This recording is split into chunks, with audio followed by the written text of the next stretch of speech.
Mariel pasó años creyendo que el dinero era una forma elegante de no involucrarse, una manera de ordenar el mundo sin tocarlo demasiado, hasta que se enamoró de un hombre que había sido expulsado exactamente por el mismo sistema que ella ayudaba a sostener.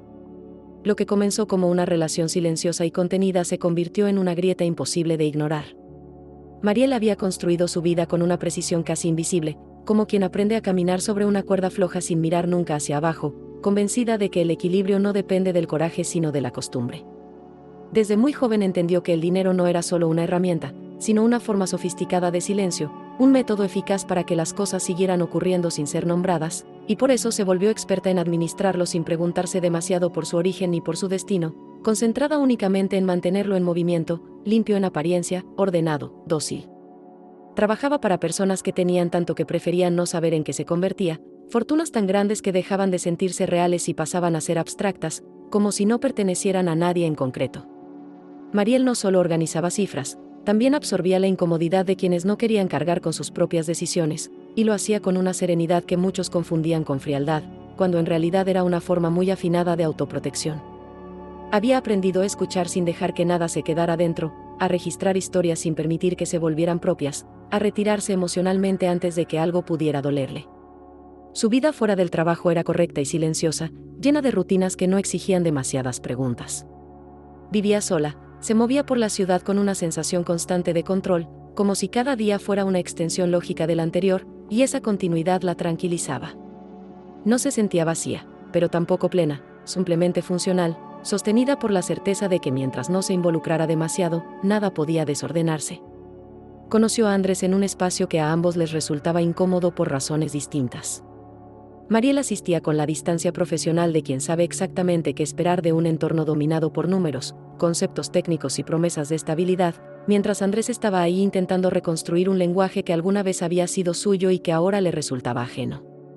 Ella lo notó sin mirarlo del todo, por la forma en que parecía concentrado de más, como si temiera equivocarse incluso en el silencio, y él la registró como se registran las cosas que parecen fuera de lugar, no por exceso, sino por una calma que no encajaba del todo con el resto.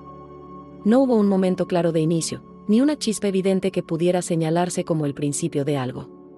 Coincidieron primero en la repetición, en la costumbre de verse sin hablar, en la familiaridad que se construye cuando dos personas comparten un mismo espacio sin invadirlo. Más tarde apareció el gesto mínimo de quedarse un poco más, de acompañar la salida, de compartir un café sin expectativas, y fue esa falta de urgencia lo que terminó abriendo un lugar donde ninguno tuvo que explicarse. Andrés ya no tenía nada. Había perdido su empresa, su posición, la manera en que el mundo lo miraba, y esa pérdida no lo había vuelto ruidoso ni amargo, sino más bien cuidadoso, como si cada movimiento tuviera que justificarse. Vivía con la sensación persistente de estar siempre un paso atrás de la versión de sí mismo que alguna vez fue, convencido de que sin dinero había dejado de ser alguien, no porque realmente lo creyera, sino porque así se lo había enseñado todo lo que había venido antes. Mariel se sintió atraída por esa forma contenida de existir, por la manera en que Andrés no intentaba compensar lo que ya no tenía, aunque bajo esa calma hubiera una herida abierta que nunca terminaba de cerrarse. Con él no necesitaba ser impecable ni eficiente, no tenía que administrar nada, y esa posibilidad la descolocó más de lo que quiso admitir. Con Andrés, el dinero no era un tema central, sino una ausencia constante que se filtraba en pequeños detalles, en planes pospuestos, en decisiones tomadas con cautela, y esa ausencia los colocaba en un mismo plano que Mariel no había conocido antes. El vínculo entre ellos creció sin apuro, sostenido por una intimidad que no necesitaba ser nombrada. Durante un tiempo, el amor fue un territorio seguro, un espacio donde no hacía falta ordenar ni prever, donde nadie pedía garantías. Pero la estabilidad siempre fue una ilusión frágil, y la verdad terminó filtrándose con la misma lentitud con la que se filtran las cosas que nadie quiere enfrentar de golpe. Andrés descubrió, casi por accidente, a qué se dedicaba realmente Mariel, no solo en términos técnicos, sino en lo que eso implicaba. Comprendió que ella administraba fondos vinculados, de manera legal y distante, a estructuras similares a las que habían permitido la estafa que lo dejó sin nada. No era una culpa directa, ni una traición evidente, pero la revelación abrió una grieta imposible de ignorar. Para él, Mariel no había participado del golpe, pero sí formaba parte de la maquinaria que seguía funcionando con precisión mientras personas como él quedaban fuera del sistema. La incomodidad no se transformó en confrontación, sino en una distancia silenciosa que empezó a instalarse entre ellos, una sensación persistente de estar parados en lados opuestos de algo que ninguno terminaba de comprender del todo. Mariel sintió por primera vez que su trabajo no era neutral, que la calma que había construido tenía un costo que hasta entonces había preferido no medir, y esa conciencia la dejó expuesta, sin la armadura que siempre la había protegido. En medio de ese quiebre apareció la oportunidad más importante de su carrera, una operación compleja que consolidaría su lugar, su prestigio y su seguridad de una vez por todas. Aceptarla significaba asegurar el futuro que siempre había imaginado, uno sin sobresaltos ni pérdidas innecesarias, pero también implicaba reafirmar su pertenencia a un mundo que empezaba a resultarle ajeno, un mundo donde la eficiencia importaba más que las consecuencias humanas. Mariel pasó días enteros atrapada en un silencio interno que no sabía cómo romper. Por primera vez, el dinero dejó de ser una abstracción y se volvió una pregunta incómoda, una presencia que exigía ser pensada. Comprendió que durante años había cobrado no solo por administrar fortunas, sino por olvidar a quienes quedaban fuera de ellas, por no mirar demasiado de cerca, por sostener una estabilidad construida sobre la distancia emocional. La decisión no fue inmediata ni heroica.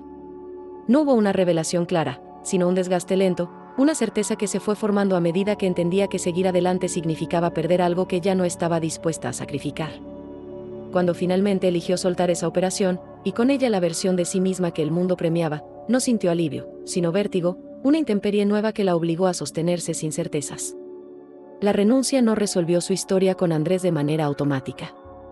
El daño no desapareció, la herida no se cerró de golpe, pero algo se reordenó en la forma en que se miraban. Mariel ya no era solo la mujer que representaba aquello que lo había destruido, sino alguien dispuesta a perder seguridad para no seguir viviendo a costa de silencios ajenos. El futuro quedó abierto, sin promesas claras. Mariel no sabía quién sería sin la estabilidad que siempre la definió, ni Andrés sabía si podría reconstruirse del todo sin el dinero que alguna vez lo sostuvo. Pero por primera vez, ambos estaban parados en un lugar honesto, sin contratos invisibles ni balances ocultos, entendiendo que el amor no prometía salvarlos, pero sí obligarlos a mirarse de frente. Y tal vez, mientras aprendía a habitar esa fragilidad nueva, Mariel entendió que esa exposición, esa pérdida de control, era lo más parecido a una riqueza real que había conocido. Si te gustó esta historia, dale like y suscríbete para más contenido como este. Nos vemos en el próximo video.